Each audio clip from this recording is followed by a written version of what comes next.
You may be anybody. You may be a research scholar, a university teacher, a master's student, or a bachelor student. Today, I'm going to share with you some of the things that will take your career to the next level, I bet. Hi, hello, my name is Aatiya. Welcome to PhDpreneur, where we discuss about the latest opportunities in research. We also speak about Vipassana and different other things which connect you and me. Today, I'm going to speak about two things. One, job opportunity and one, career opportunity. And the reason I have clubbed both of this in a single video is because the deadlines are really near. Usually, I personally prefer to keep videos separate and one thing for each. But today's video is a combination of two different opportunities, and whichever sector you belong, whether it is research or academia or anybody from the start to finish, you are going to benefit from this. So the first thing that I'm going to speak about is DBT has launched Call 1 for RAship, okay, Research Associateship. So in summary, if I tell what a research associate means, is that it is a position after your PhD and you get a job experience. So it's more like research assistant but at a relatively higher level. If you want to know more about the careers after PhD, then I have done a detailed video where I've explained all the possible positions and the companies where you can get into after PhD. So I'm leaving the thumbnail over here and I will also leave it in the end card in case you want to watch it. I feel you must watch it if you are a research scholar or anybody from academia who wants to make a switch to industry or research. As far as this call is concerned, the deadline is 26th of this month. Let's move on to the eligibility and what all you need to have to be able to apply for this call. The basic requisite is a PhD degree in any field of science. Okay, so this is typically for science, obviously because research associate and these kinds of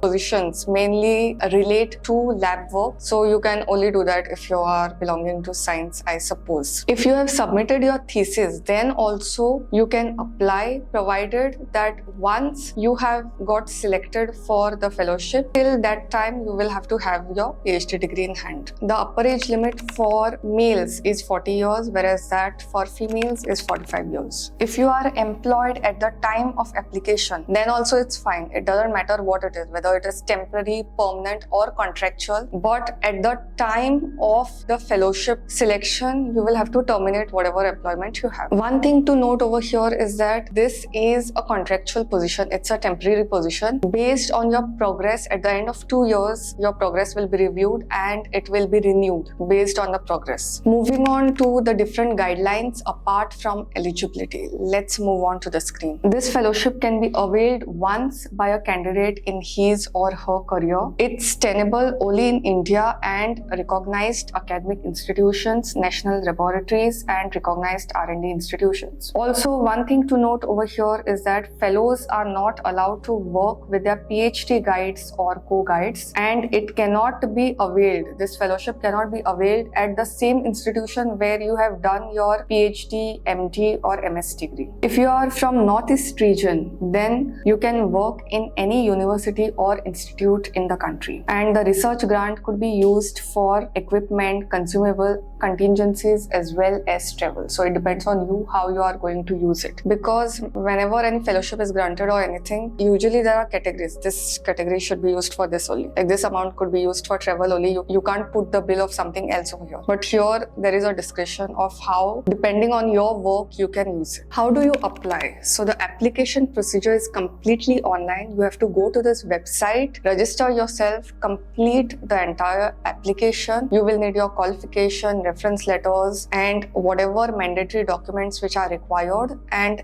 then once you log in and finish the complete setup, you will be informed whether the selection is done or no in a period of couple of months. If you have any further doubts, you can contact over here and I'm sure they will be more than happy to help you. The next opportunity that I'm going to speak about is Science Academy's Summer Research Fellowship Program. This is for bachelor students, master students as well as university teachers. The documentation selection process is slightly different for teachers and for students, of course, but it's applicable for both the categories. So it's basically a summer fellowship for 2 months, and you will be working in either of these 3 academies for a research program. The deadline over here is 15th of November 2023. As far as the eligibility is concerned, as I've said, bachelor's and master's students can apply. In that, these are all the different subcategories or subdisciplines in which students can apply. One thing to note over here is this is not for PhD students. So if you have applied anywhere or if you are enrolled in a PhD program, then you are not eligible for this fellowship. Also, as far as marks are concerned, you should be having 65% and above throughout from 10th standard to graduation or post-graduation, whatever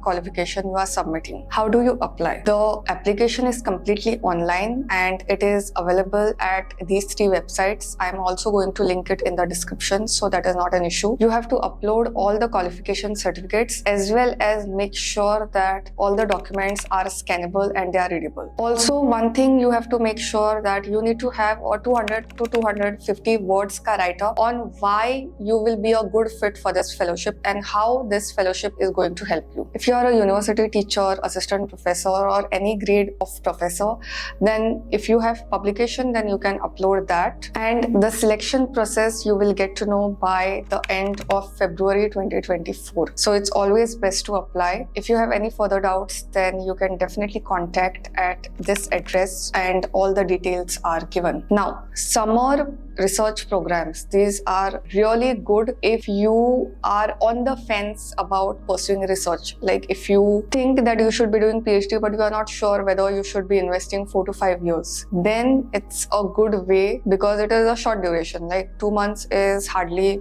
anything. So that will give you an idea whether you would want to pursue this or no. Otherwise, sometimes when you take admission for PhD and you realize that this is something that you never wanted to do. So in such cases, instead of having a regret at this stage, it is better that you do internships, and it will also add to your CV, because tomorrow if you are applying abroad or even in India for that matter, these kinds of fellowships and small internships really add value to the CV. That were both the opportunities, and all the links are there in the description box. So do check out. If you are at any level, you should be applying for this because these are really great opportunities. And such kinds of fellowships do not come from government, whether it is DBT, RAship, it's a job opportunity in fact, or a summer research fellowship program. These don't come from the government that often as we think. So when it is there, it's best to utilize it to your advantage. Till the next time, bye.